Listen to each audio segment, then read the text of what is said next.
Por favor, busquen su Biblia en la primera epístola de Juan, capítulo 1, y después de un momento leeremos desde el verso 3. Cuando yo era joven pastoreaba una pequeña iglesia universitaria en el pueblito de Fellsmere, en la Florida. Era un hermoso pueblito y mi esposa y yo servíamos en una iglesia en donde un diácono de la iglesia tenía como trabajo regular el cazar ranas. Era un cazador profesional de ranas. Las ranas, por supuesto, no eran profesionales. Pero él por las noches se embarcaba en su bote de aire y cazaba ranas. Financieramente le iba muy bien cazando ranas en los pantanos de la Florida y me contó una historia que nunca la olvidaré. Me dijo que antes de ser un creyente no solo cazaba ranas, sino que también cazaba cocodrilos, lo cual era ilegal. Pero la piel de cocodrilo en el mercado negro le significaba mucho más dinero que las ranas. Me dijo que nunca disparaba a los cocodrilos. Para atraparlos, llevaba en su bote una potente linterna, con la cual enfocaba directamente los ojos del cocodrilo, y se acercaba al animal que estaba encandilado por la luz. En el bote tenía también un gran martillo, un pesado mazo, con el cual golpeaba con toda su fuerza justo entre los ojos del cocodrilo. No usaba armas de fuego porque el disparo podía ser escuchado por los guardas forestales. Por eso utilizaba el método del mazazo entre los ojos del cocodrilo. Quiero decirle que este diácono no era muy grande, era más bien pequeño, delgado pero musculoso. Y me dijo que un día vio el más grande cocodrilo que haya visto en su vida, y que le pagarían un magnífico precio por él. Así que apagó el motor de su bote, se puso junto al cocodrilo, tomó el mazo y con gran impulso y todas sus fuerzas quiso golpear al animal entre los ojos, pero al último momento el cocodrilo se movió y por el impulso que tenía se cayó del bote y él se vio de pronto cabalgando sobre la áspera piel del cocodrilo. Y esta es la parte de su historia que más me gusta. Él me dijo: pastor, yo estuve de regreso en mi bote sin siquiera mojarme. He pensado en esta historia muchas veces porque se parece mucho a la vida cristiana. Un creyente puede resbalar y caer en pecado, pero un verdadero hijo de Dios temerá al pecado como ese diácono tuvo temor del cocodrilo. Un verdadero hijo de Dios, aunque resbale y caiga, tiene el profundo deseo de levantarse nuevamente. Y de eso quiero hablarle ahora. ¿Qué sucede cuando usted resbala? Me refiero a lo espiritual. ¿Qué pasa cuando usted cae? ¿Qué sucede cuando usted se encuentra, por así decirlo, cabalgando sobre el cocodrilo? Veamos lo que nos dice Primera de Juan 1:3. Lo que hemos visto y oído, eso os anunciamos, para que también vosotros tengáis comunión con nosotros. Y nuestra comunión verdaderamente es con el Padre y con su Hijo Jesucristo. Juan nos dice cómo tener comunión con los hermanos y hermanas en Cristo y con Dios el Padre. Y en el verso 4 añade: estas cosas os escribimos para que vuestro gozo sea cumplido. La manera de tener gozo total es teniendo comunión con Dios y con los hermanos y hermanas en Cristo. Y vean lo que dice en los versos del 5 al 7. Este es el mensaje que hemos oído de Él y os anunciamos: Dios es luz, y no hay ningunas tinieblas en Él. Si decimos que tenemos comunión con Él y andamos en tinieblas, mentimos y no practicamos la verdad. Pero si andamos en luz como Él está en luz, tenemos comunión unos con otros, y la sangre de Jesucristo, su Hijo, nos limpia de todo pecado. Mi amigo, la fórmula para la comunión es una vida limpia. Vea lo que dicen los versos del 8 al 10. Si decimos que no tenemos pecado, nos engañamos a nosotros mismos y la verdad no está en nosotros. Si confesamos nuestros pecados, Él es fiel y justo para perdonar nuestros pecados y limpiarnos de toda maldad. Si decimos que no hemos pecado, le hacemos a Él mentiroso, y su palabra no está en nosotros. La vida es corta. La muerte es segura. El pecado es la maldición. Cristo es la cura. Todos sabemos eso.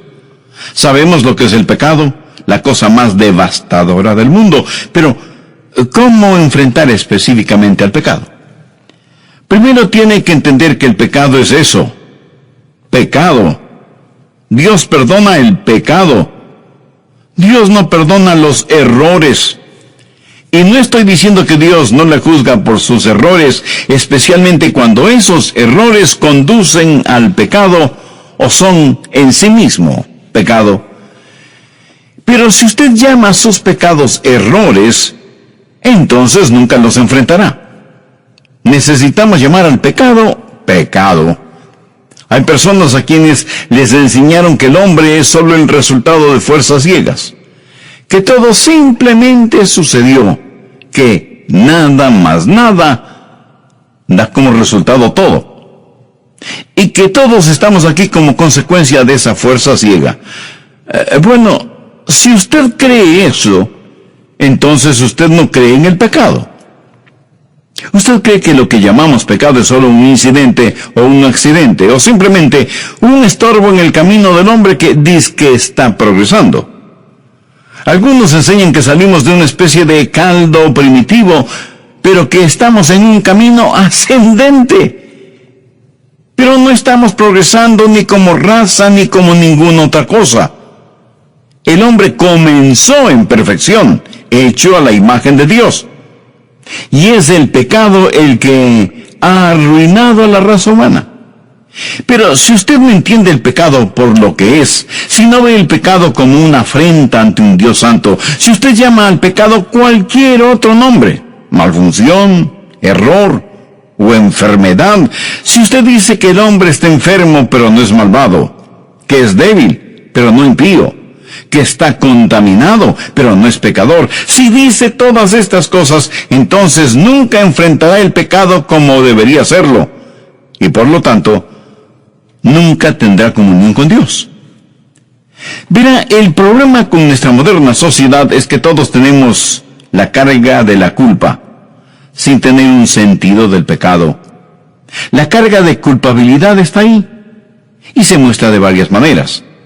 Pero muchos de nosotros no nos vemos como pecadores que necesitan ser perdonados. Más bien nos vemos como personas que cometemos errores que necesitan ser corregidos. Así que tratamos de corregirnos nosotros mismos y de alguna manera compensar por el problema o sentir conmiseración sin ser limpiados ni ser perdonados. ¿Cuál es la fórmula de la comunión con Dios? Le puedo asegurar que no es la fórmula que el mundo tiene, porque el mundo tiene diferentes ideas al respecto. Los evolucionistas creen que el hombre está en un camino ascendente hacia la perfección, y que el tiempo se encargará de ello. El problema con esta manera de pensar es que mientras más avanza la sociedad, más profundo nos hundimos. Y si usted cree que King Kong es su primo, está en su pleno derecho de creerlo. Además, usted conoce a sus ancestros mejor que yo. Yo no creo eso. Es más, rechazo con todo mi ser esta clase de mitología simiesca. Los evolucionistas nunca ven el pecado por lo que es. Y luego tenemos los educadores. Dicen que la educación se va a encargar del asunto del pecado. Bueno, si eso es verdad, entonces debemos pensar que la gente que tiene mayores conocimientos será la menos pecadora. Bueno, aplique eso a la Alemania nazi. Probablemente ninguna nación en el mundo ha tenido el nivel de educación superior que tuvo Alemania cuando Hitler llegó al poder. Cuando estuve en la universidad tomé un curso en filosofía, y mi profesor de filosofía, a quien admiraba, también me enseñó griego. Y me decía, este es un hombre que tiene su mente llena de conocimientos. Un día este hombre se fue a un lugar solitario, cubrió el suelo con varios periódicos, puso un revólver sobre su sien y se quitó la vida. filósofo, políglota, conocedor de lenguas bíblicas, sabía muchísimo. Pero para él la educación no fue la respuesta. Y los científicos nos dicen que el problema del hombre está en sus genes defectuosos. Que si de alguna manera pudiéramos ser genéticamente diseñados, podríamos resolver el problema del pecado. Si pudiéramos unir en matrimonio a Superman con la mujer biónica, entonces tal vez resolveríamos el problema del pecado. Pero todos aquellos que son superdotados, o los más atractivos o atractivas, o los que son fuertes físicamente, o los que son más ágiles o más veloces, ellos siguen teniendo el problema del pecado. Los sociólogos nos dicen que el problema es del medio ambiente. Si eso es verdad, entonces ¿por qué aquellos que disfrutan del mejor medio ambiente no han podido eliminar el problema del pecado? Y recuerde, nadie jamás ha tenido un mejor ambiente que Adán y Eva, y sin embargo, pecaron. Permítame darle unos versículos que muestran cómo Dios maneja su pecado cuando usted es salvado. Hebreos 8:12 dice: y nunca más me acordaré de sus pecados y de sus iniquidades. Piensen eso. Sus pecados, sus iniquidades no serán recordados por Dios. Y en Isaías 43:25, Dios dice: Yo soy el que borro tus rebeliones por amor de mí mismo, y no me acordaré de tus pecados. Una y otra vez Dios dice que no se acordará de nuestros pecados, que los pondrá en la tumba de su olvido. Si usted es salvo, Dios le ha perdonado sus pecados, todos sus pecados, por toda la eternidad. Ahora, eso no significa de ninguna manera que Dios olvida intelectualmente. Dios, por ser Dios, jamás puede aprender algo, así como tampoco jamás puede olvidar algo, porque Él lo sabe todo, y nada escapa a su conocimiento. Cuando Dios dice que olvidará nuestros pecados, no significa que no los recordará intelectualmente. En ese sentido de la palabra, Dios no puede olvidar nada. Si pudiera, tendría que cambiar. Y Dios es un Dios que no cambia. Ahora escúcheme. Dios los recuerda como pecados perdonados. Y por lo tanto, lo que Dios ha olvidado como pecado, yo puedo olvidarlo como pecado, aunque puedo recordar mi pecado intelectualmente. Usted me pregunta: el pastor Adrián, ¿puede recordar cuando dijo una mentira, o tuvo un pensamiento de lascivia, o cuando perdió la paciencia, o cuando se llenó de orgullo? Sí, lo recuerdo, pero gracias a Dios que los recuerdo como pecados perdonados. Los recuerdo como pecados enterrados en la tumba del olvido de Dios. Así que cuando usted se salva, cuando viene al Señor Jesucristo, cuando nace de nuevo, todos sus pecados son perdonados. Isaías 1:18 dice: si vuestros pecados fueren como la grana, como la nieve serán emblanquecidos. Sus pecados, pasados, presentes y futuros, nunca jamás serán traídos contra usted. El apóstol Pablo en Romanos 4:8 dice: bienaventurado el varón a quien el Señor no inculpa de pecado. Dios nunca lo hará. Ese pecado está perdonado y olvidado. Pero no solo el pecado que usted ha cometido, sino el que también ha omitido, tanto y en cuanto venga usted punitivamente. Y no solo que su pasado está perdonado, sino que su futuro está asegurado. Bien, habiendo dicho eso, deseo que mire atentamente lo que dicen los versos 6 y 7. Si decimos que tenemos comunión con Él y andamos en tinieblas, mentimos y no practicamos la verdad. Pero si andamos en luz como Él está en luz, tenemos comunión unos con otros, y la sangre de Jesucristo, su Hijo, nos limpia de todo pecado. Usted dirá: Pastor Rogers, Pensé que usted dijo que cuando nos salvamos todos nuestros pecados son enterrados en la tumba del olvido de Dios, y ahora vuelve a mencionar el pecado en la vida de los hijos de Dios. Mi amigo, usted tiene que entender que el Hijo de Dios conoce a Dios de dos maneras. Miren lo que dice el verso 6. Si decimos que tenemos comunión con Él y andamos en tinieblas, mentimos. Tenemos una relación filial con el Padre cuando nacemos de nuevo. Cuando nazco en la familia de Dios, vengo a ser hijo de Dios y punto.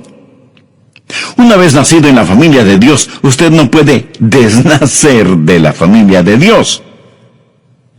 Pero hay también la comunión. Si decimos que tenemos comunión con Él y andamos en tinieblas, mentimos y no practicamos la verdad. Déjeme ilustrar este punto.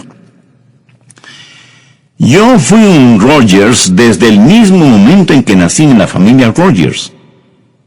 Nunca puedo no haber nacido. Y no importa lo que haga, siempre seré el hijo de mi padre.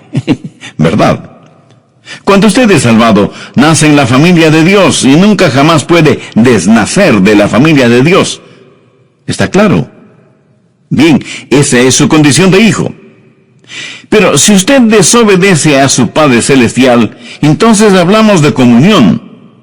Su condición de hijo es para siempre. La comunión cambia. Le explico. Nací en la familia Rogers, por lo tanto soy un Rogers. Esa es mi condición de hijo, y lo será por toda la eternidad. Nada puede deshacer lo que sucedió el momento en que fui concebido y nacido en la familia Rogers. Ese es un hecho eterno, y nunca puede ser cambiado. Pero hubo un momento cuando mi papá me dijo que cortar el césped y yo no lo corté. O me pidió que limpiara el garaje y yo no lo hice. O me ordenó que hiciera esto o aquello y yo no le hice caso. Entonces la comunión cambia. Mi condición de hijo no cambia, pero la comunión sí. Y mi padre sabía muy bien cómo aplicar la regla de la disciplina en el lugar donde la espalda pierde su elegante nombre. Y sabía hacerlo muy bien. Por supuesto, entonces eso a mí no me gustaba en absoluto.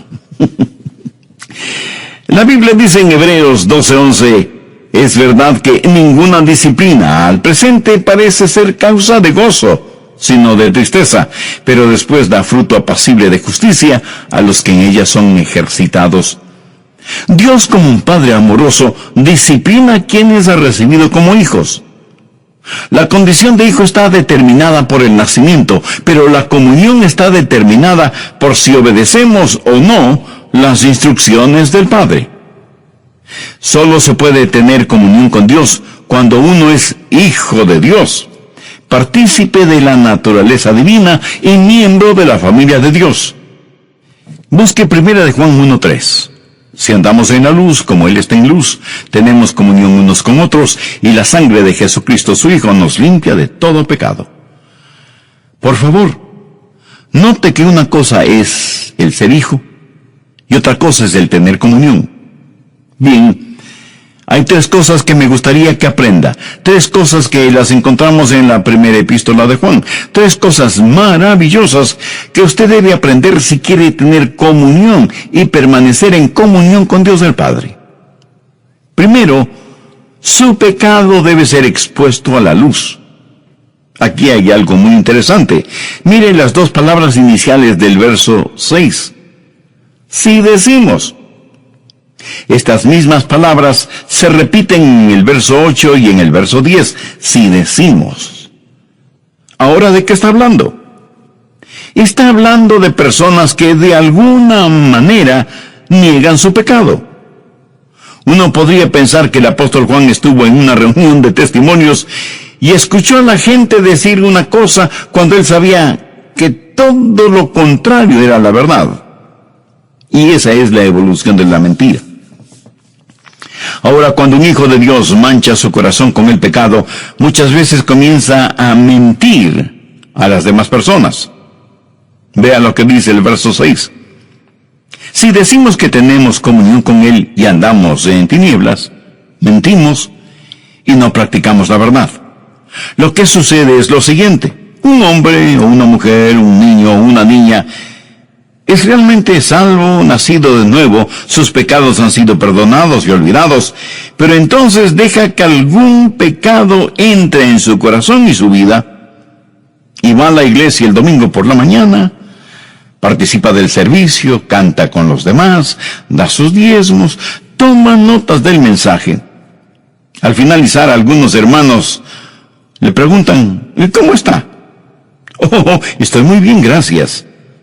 ¿Caminando victoriosamente? Por supuesto que sí. Se da cuenta.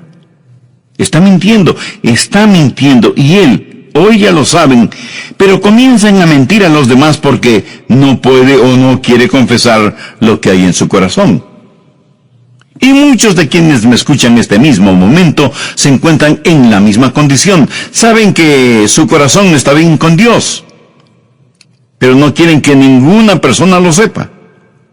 Pero usted sabe que su corazón no está bien con Dios, y no quiere que ni su cónyuge, ni sus hijos, ni sus parientes, ni el pastor, ni los hermanos en la iglesia sepan de su pecado. Así que comienza a actuar como si todo estuviera muy bien.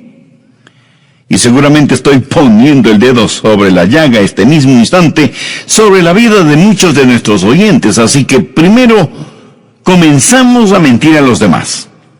Ahora mire el verso 8. Si decimos que no tenemos pecado, nos engañamos a nosotros mismos. Si usted dice una mentira repetidamente, va a comenzar a creerla. Va a empezar a decir: está bien, estoy en lo correcto. Y va a empezar a razonar su pecado y a engañarse a usted mismo. Se vuelve un esquizofrénico espiritual. Se miente a usted mismo. Y en verdad ese es el camino hacia la depresión y la fatiga mental. Pero aún no hemos terminado. Veamos el verso 10. Si decimos que no tenemos pecado, le hacemos a él mentiroso y su palabra no está en nosotros. O sea, terminamos en controversia con Dios. Y lo que es peor, terminamos mintiendo a Dios, o al menos creyendo que podemos mentir a Dios. Lo que necesitamos hacer es exponer el pecado a la luz. Y eso es lo que quiero que usted haga. Usted dirá: pastor, ¿está tratando de hacerme sentir mal? No, de ninguna manera. Estoy tratando de mostrarle cómo tener comunión con Dios. Estoy tratando de que usted, después de escuchar este programa, pueda decir: estoy totalmente, absolutamente limpio, tengo comunión con Dios y con los demás. Pero el pecado tiene que ser expuesto a la luz. Si andamos en luz, como Él está en luz, tenemos comunión unos con otros. ¿Qué es lo que hace la luz? La luz simplemente revela lo que está mal. Mientras más acerca un objeto a una luz brillante, más visibles serán las imperfecciones de ese objeto. Si quiere saber si hay pecado en su vida y en su corazón, expóngase a la luz, dígale al Espíritu Santo de Dios: examíname, oh Dios, y conoce mi corazón, pruébame y conoce mis pensamientos, y ve si hay en mí camino de perversidad. Abra su corazón a la luz de Dios ahora mismo. Preséntese a Dios. No tiene que hacer una morbosa introspección de usted mismo. Sencillamente pídale a Dios que le revele su pecado, porque si andamos en luz como Él está en luz, tenemos comunión unos con otros. Ahora usted necesita aprender la diferencia entre la convicción del Espíritu Santo y la acusación de Satanás. Esto es clave, porque si usted no entiende este punto, va a perder algo muy, muy importante. El Espíritu Santo le convence a usted de su pecado. El diablo le acusa de su pecado. En esto hay una enorme diferencia. ¿Cómo el Espíritu Santo le convence de pecado? Cuando usted abre su vida a la luz, cuando usted dice: aquí estoy, Señor, examíname. Primero, el Espíritu Santo le convencerá de su pecado legítimamente. Le dirá: este es el pecado que tienes en tu vida, y que aún no lo has confesado, y por lo tanto no ha sido todavía perdonado y limpiado. Y usted confiesa su pecado, se arrepiente, es limpiado, perdonado, hecho un hijo o una hija de Dios, nace de nuevo en la familia de Dios. Pero ahora el diablo le acusa ilegítimamente y sacará a la superficie lo que ya ha sido perdonado, limpiado y olvidado, y hará que usted lo recuerde una y otra vez. La Biblia dice: fiel es Dios y justo para perdonar nuestros pecados y limpiarnos de toda maldad.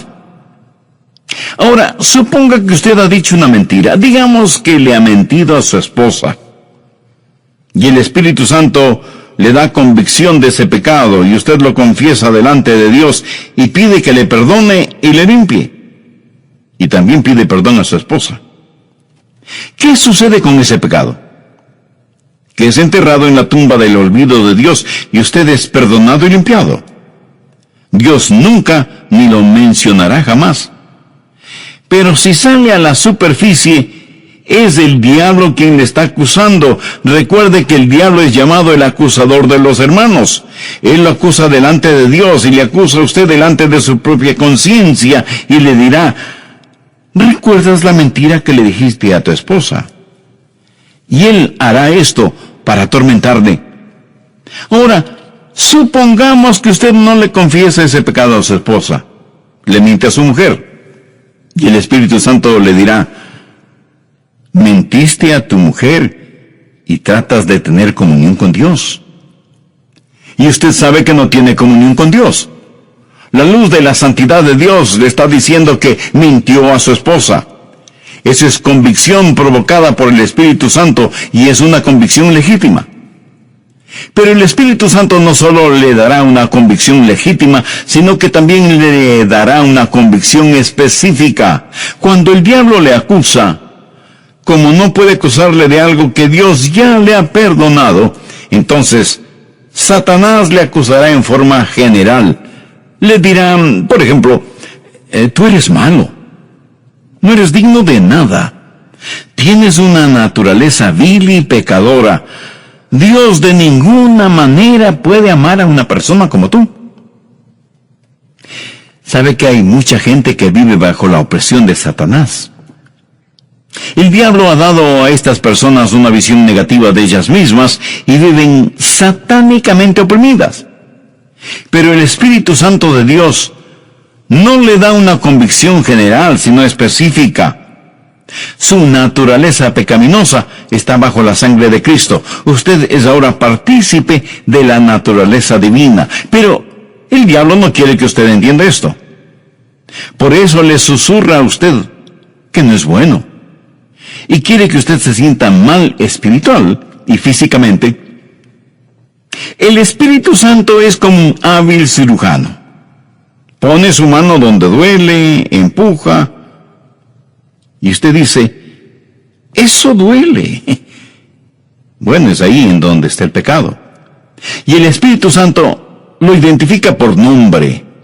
No trate de enfrentar sus pecados diciéndole a Dios: Dios, si he pecado, perdóname. Ese es un pedido inútil.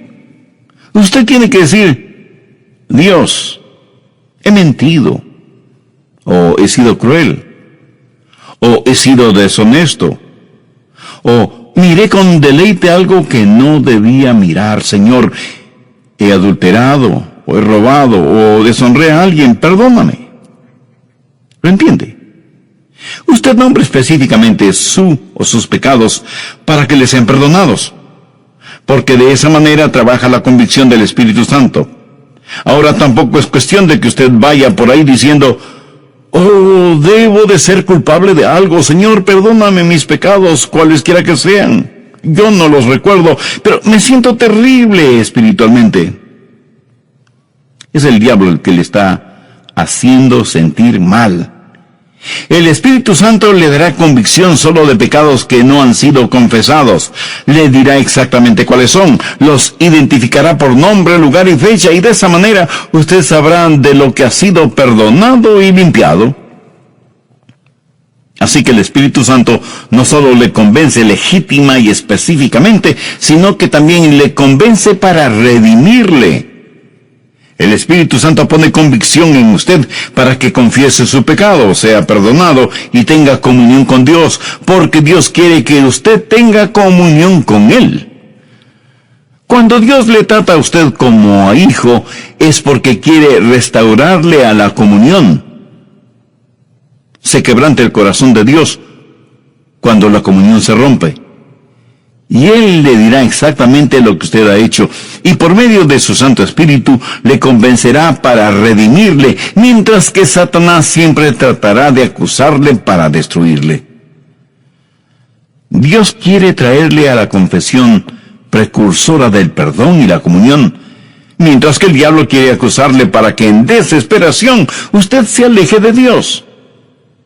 Así que solo abra su corazón al Espíritu Santo de Dios. Ese pecado que tiene debe ser expuesto a la luz.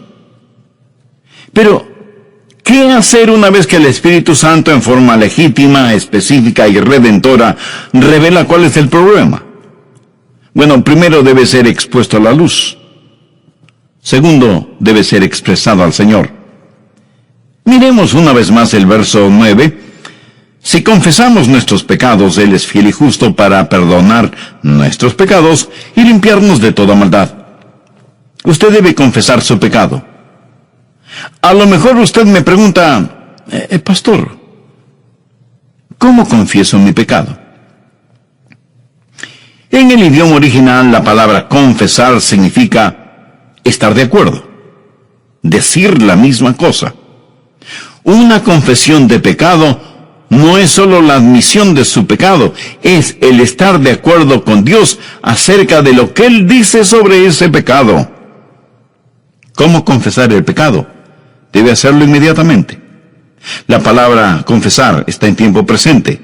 No acumule sus pecados hasta el final del día, menos hasta el final de la semana, y muchísimo menos hasta el final del mes. Dice la Biblia, si confesamos, tiempo presente, algo que demanda acción inmediata.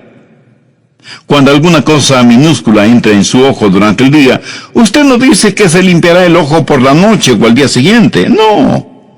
Usted trata de limpiar su ojo inmediatamente, porque de lo contrario su ojo se irritará.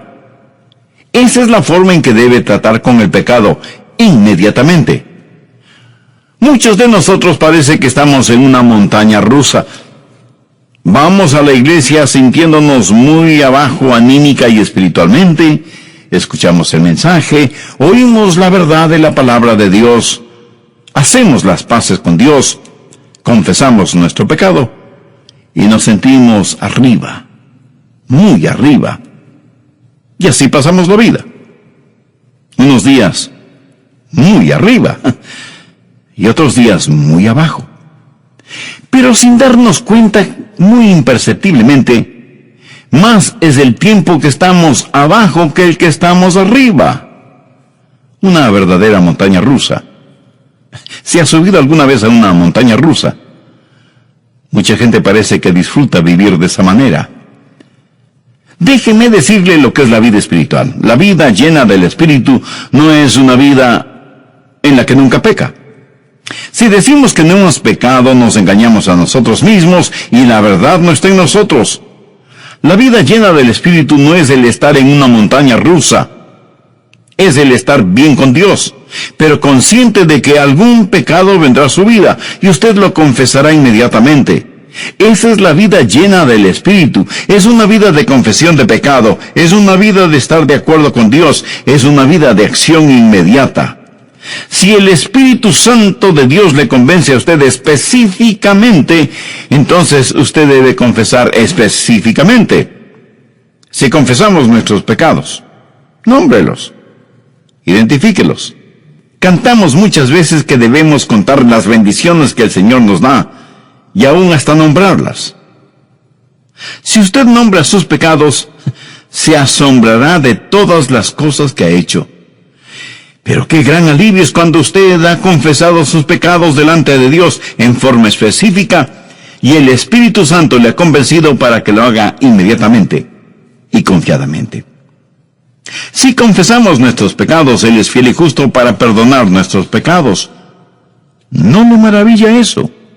Él es fiel y justo para perdonar nuestros pecados. Si Dios no le perdonara y limpiara, sería un mentiroso charlatán. Sería infiel e injusto. Pero la Biblia dice que Él es fiel y justo. ¿Por qué? Porque Jesús murió por esos pecados y usted puede ser absoluta y totalmente limpio. Y lo que Dios declara limpio, que ningún hombre se atreva a llamarlo sucio. Él es fiel y justo para perdonar nuestros pecados y limpiarnos de toda maldad. Esa es una maravillosa forma de vivir. Porque cuando estamos limpios, ¿qué sucede? Que tenemos comunión con Dios y comunión unos con otros. Y no hay nada comparable a estar limpios delante de Dios. Dígame, ¿cómo se siente usted cuando se da un buen baño por la mañana?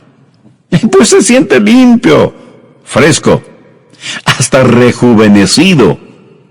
Estar limpio y en paz con Dios, Él nos limpia de toda maldad.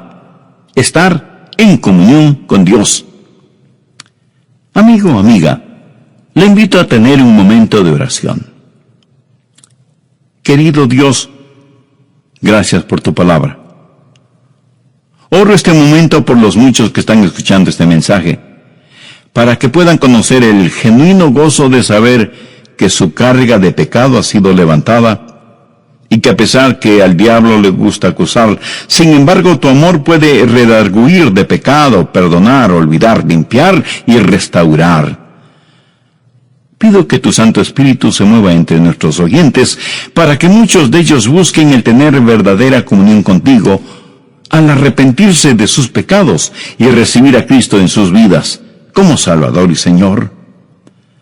Padre, te pido estos favores con acción de gracias, en el nombre de tu amado Hijo Jesucristo.